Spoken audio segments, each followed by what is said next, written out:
आज आपण अशी उपवासाची चकली बघणार आहोत जी बनवताना अजिबात तुटणार नाही. तळल्यानंतर दुपटी तिपटीची फुलते आणि खूप खुसखुशीत होते. खूप परफेक्ट आणि प्रमाणबद्ध मापात साबुदाणा बटाटा चकली आज आपण बघतोय. नमस्कार मंडळी, मी स्मितू रेसिपीमध्ये तुमचं खूप खूप मनापासून स्वागत करते. भरपूर टिप्ससह आजची रेसिपी मी शेअर केली, त्यासाठी शेवटपर्यंत व्हिडिओ जरूर बघा. रेसिपी जरा देखील आवडली तर एक लाईक आणि कमेंट नक्की करा. आता या ठिकाणी वजनी प्रमाणात 1 किलो मी एवढा साबुदाणा घेतला आहे. त्याला एका भांड्याने मोजून घेतलं आहे. कुकरच्या डब्याने एक डबा फुल भरून हा 1 किलो साबुदाणा आलेला आहे.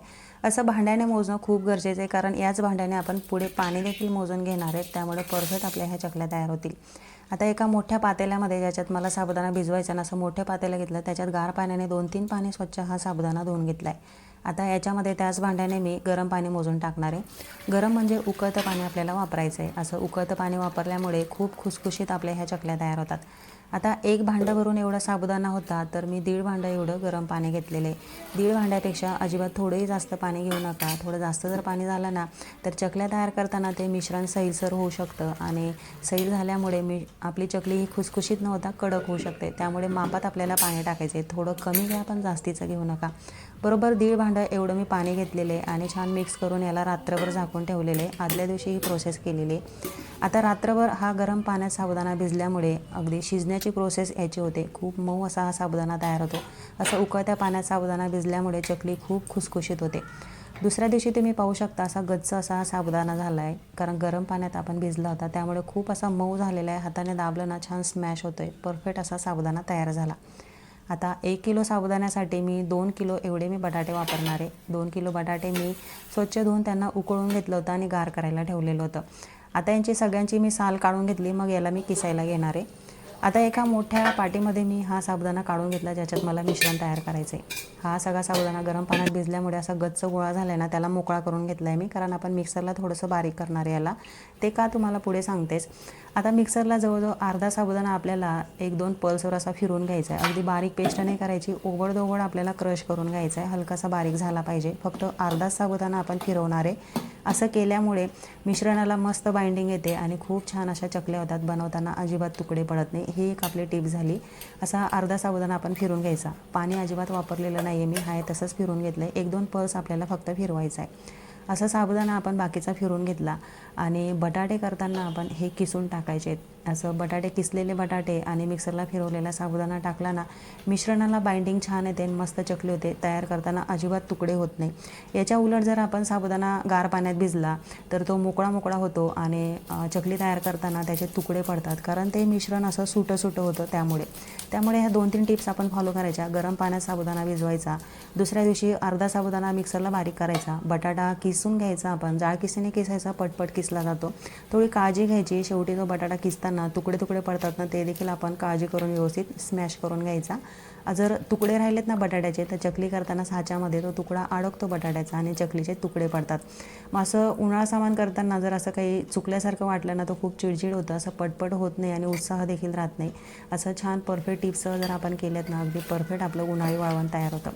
आता याला एकजीव करून घेतलं. याच्यामध्ये चवीनुसार मीठ टाकलं. रेग्युलर नाश्त्याचे चमचे येते ना, एकूण 2.5 चमचे एवढं मी मीठ टाकले. अगदी परफेक्ट मापात एवढं मीठ येतं. याला मी मिरची पावडर टाकायच्या आधी छान एकजीव करून घेतले. आता याच्यामध्ये तिखटाप्रमाणे 10-12 एवढ्या मी हिरव्या मिरच्या अशा क्रश करून घेतल्या, पाणी न टाकताच, आणि मग याच्यामध्ये मिक्स करून घेतले. आता मिरची टाकायच्या आधीच मी एकजीव करायला म्हटली, कारण मिरची टाकल्यानंतर आपण जर हे एकत्र करत बसलो ना, तर हाताला खूप आग होते तिखटामुळे. त्यामुळे आधी एकजीव करून घ्यायचं आणि मिरची टाकल्यानंतर अलगद मिक्स करून घ्यायचं. चकली करण्यासाठी हे मिश्रण तयार झालं. आता उन्हामध्ये मी एका कापडावरती ह्या चकल्या तयार करून घेतल्या आहेत. चकली तयार करताना तुमचं लक्षात आलं असेल, खूप मोठ्या अशा चकल्या होत आहेत. बनवताना तुकडे पडत नाही, कारण बाइंडिंग छान आलं आहे मिश्रणाला. त्यामुळे परफेक्ट अशा चकल्या तयार होतात. जवळजवळ एकटीनेच अर्धा ते पाऊण तासात सगळ्या चकल्या मी तयार करून घेतल्यात. खूप छान झटपट अशा झाल्यात. अगदी परफेक्ट झाल्यात. गोल गरगरीत मोठ्या झाल्यात. अजिबात तुकडे झाले नाहीत. खूप छान चकल्या आल्यात. आता ह्या 2-3 दिवस मी कडकडीत उन्हामध्ये कोरड्या करून घेतल्यात आणि मग स्टोअर करायला ठेवल्यात. छान कोरडं केलं ना, तर अजिबात खराब होत नाही. वर्षभर छान टिकतात. आता ह्या चकल्या तुम्ही बघू शकता, अजिबात कुठेही तुकडे पडले नाहीत. मस्त अशा गोल मोठ्या चकल्या तयार झाल्या आहेत. अगदी परफेक्ट आपल्या चकल्या तयार झाल्या आहेत. काही ठराविक टिप्स आपण फॉलो केल्या होत्या, त्यामुळे छान झाल्यात. आता तळताना देखील आपल्याला काळजी घ्यायची. कोमट तेलात नाही टाकायचं. तसं कोमट तेलात जर चकली तळली ना, तर ती कडक होऊ शकते. तेल छान तापून घ्यायचं. छोटासा तुकडा टाकून बघायचा, तो लगेच वर आला म्हणजे आपलं तेल परफेक्ट तापलेलं समजायचं आणि हळूहळू चकल्या सोडायच्या. आता तेलात टाकल्या छान वरती आल्या चकल्या, याचाच अर्थ खूप खुसखुशीत आणि मस्त मऊ अशा ह्या चकल्या झालेल्या आहेत. खूप अशा हाताने चुरल्या छान खुसखुशीत अशा हाताला जाणवतात. तेलात टाकल्या वरती आल्या आहेत, तुम्ही बघताच आहेत. खूप छान अशा ह्या चकल्या तयार झाल्या. जवळजवळ दुपटी तिपटीच्या एवढ्या चकल्या ह्या फुललेल्या आहेत. मस्त सोप्या पद्धतीने खूप सहज अशा ह्या चकलीचं साहित्य आपण मिश्रण तयार केलं आणि छान पटपट अशा ह्या चकल्या तयार केल्यात. भरपूर टिप्स मी तुमच्याशी शेअर केल्या आहेत. तुम्ही ह्या पद्धतीने काही ठराविक टिप्स फॉलो करून जर चकल्या तयार केल्यात ना, तर खूप छान तयार होतील. ह्या उन्हाळ्यामध्ये तुम्ही हे वाळवण नक्की तयार करून बघा आणि कशा झाला ते देखील मला कमेंटमध्ये सांगायला विसरू नका. आता मी तुम्हाला तोडून देखील दाखवते. तळण्याआधीची चकली आणि तळल्यानंतरची चकली फरक तुम्ही लक्षात येत असणार. किती मोठ्या झाल्या आहेत, खूप खुसखुशीत आल्या आहेत ते. कारण आपण गरम कडकडीत उकळत्या पाण्यामध्ये साबुदाणा भिजला होता, त्यामुळे खुसखुशीत होतात. आणि त्यांचे तुकडे पडू नये यासाठी 2-3 टिप्स मी तुम्हाला सांगितल्या आहेत. मिक्सरला साबुदाणा बारीक करायचा किंवा बटाटा हा किसून घ्यायचा. अगदी परफेक्ट आपल्या चकल्या तयार होतात. आवाज देखील तुम्ही ऐकला आहे, खूप छान झाले आहेत. जर रेसिपी तुम्हाला थोडी देखील आवडली असेल तर एक लाईक करा, कमेंट करा, सबस्क्राईब करायला विसरू नका. चला तर मग पुन्हा भेटूया.